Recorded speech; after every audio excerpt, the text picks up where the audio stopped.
in this video, we're going to start looking at our projected best 22. Now I'm going to split this up line by line. What we're going to do today is we're going to pick 7 defenders. Why 7? Well, 6 will take the field, 1 will take the bench, and then we will do the same for the midfielders and the forwards in later videos. But I wanted to start with defense because everything starts from defense, and that is the team that we follow as well. This is a team that has transitioned its mantra to one that is defense first, and they really commit to it as well. So this is how I would select our defenders at this stage. Now, if things change, we will change these positions, but for the most part, there is an assumption that everyone is available, and therefore this is how it looks for me. First up, Jacob Weitering, just Jacob Weitering. No need to say too much more than that, other than this, hopefully, for his sake, not that the individual awards matter more than the team awards, but I think it would be nice for Jacob to get some recognition solidified in the history books and get that All-Australian Guernsey. What it's going to mean is that he'll just need to play every game. Or most games. What we've seen with the All-Australian selectors is there is that recency bias. If you're not playing well at the important parts of the year, they can go against you. Your team record plays into it as well. So, yeah, Weitering would be clearly the first pick for me. Then we move to the back pocket. I've got Adam Saad here. I am taking into account that these positions are interchangeable, but I like Saad on that last line of defense, helping move the ball from defense to offense and really helping the midfielders further up the ground with his precision kicking and, running behind the ball and the like. And, we'll get to Zach Williams shortly, but that's going to be an exciting element to have him alongside Adam Saad.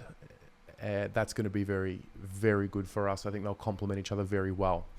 Next up, I do have Zach Williams, speaking of. So the reality is, you could play both Adam Saad and Zach Williams as halfback flankers. That's the truth. But I'm just thinking from how the teams are usually named.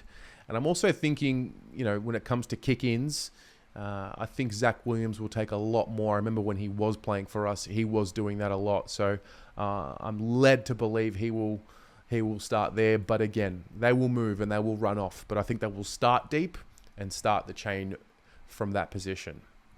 Then we move to the halfback line. I've got Nick Newman. Could interchange him with Adam Saad. Newey can take, and he probably will take, certain small, medium forwards. I think Toby Green comes to mind, if necessary, the more powerful types. I think Heaney, I think of these kind of guys. I think Newman can really help us out in that regard because he's a little bit bigger than Saad. And I think Saad is probably a bit more lethal offensively. It's marginal, but I have a preference for Adam Saad having the ball in his hands a bit more than Newman. Also, Newman does push up the ground a bit more. We did see more of that towards the back end of 2023. But how that evolves in 24 remains to be seen. Then we've got Caleb Marchbank. This might not be the popular choice, but this is my choice.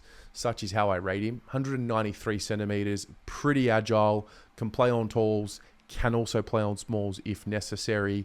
And to have him and Weitering in that back line as our, 2 key pillars with McGovern, who we'll touch on shortly, is exciting because we've got height, we've got agility, we've got some flexibility. So Marchie's there, and he's another one. If we can get a full season out of him together with Weitering, I think the defense will hold up like it did for the majority. Let's be honest, it was pretty good for the majority of 2023.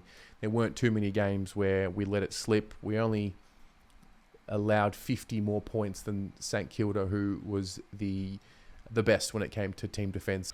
Then we move on to the other side. That's where I've got McGovern. Just looking at these 6 right here, don't see many holes there at all. This will potentially change depending on who we play and what the opposition forward line gives us. But McGovern has to be in the side. I really flirted with, changing him and Zach Williams, and you probably will see that throughout the year as well anyway. But those are the starting 6 for me. That does leave Brodie Kemp on the bench as our 7th defender.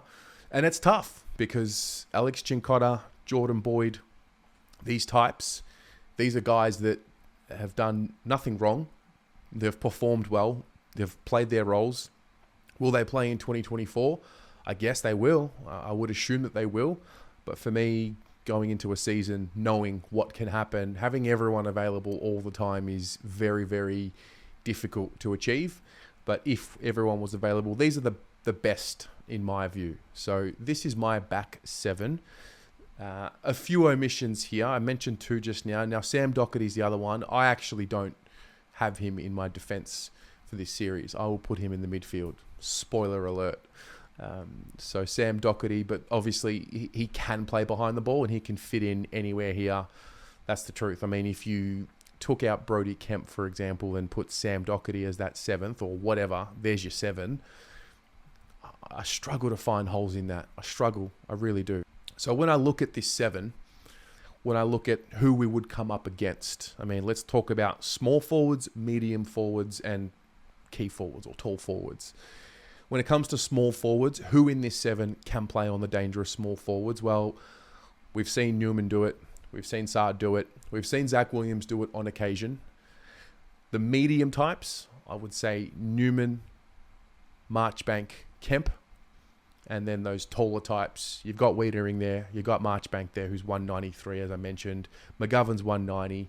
So I think we are well covered when it comes to playing on the smalls, the mediums, and the talls. Now, if there's a specialist job that's required, you may bring in a Cincotta. You may bring in a Jordan Boyd, who we saw play a bit more of a lockdown role. And that might need some time.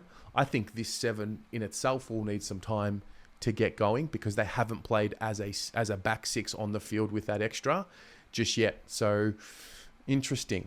This is my back seven for 2024. This is who I would be putting in our starting 22. What about you? How do you look at our defense in 2024? And what would you do with your team selection? Let me know in the comments below who you would change and why, and we'll start chatting about it from there. Go Blues.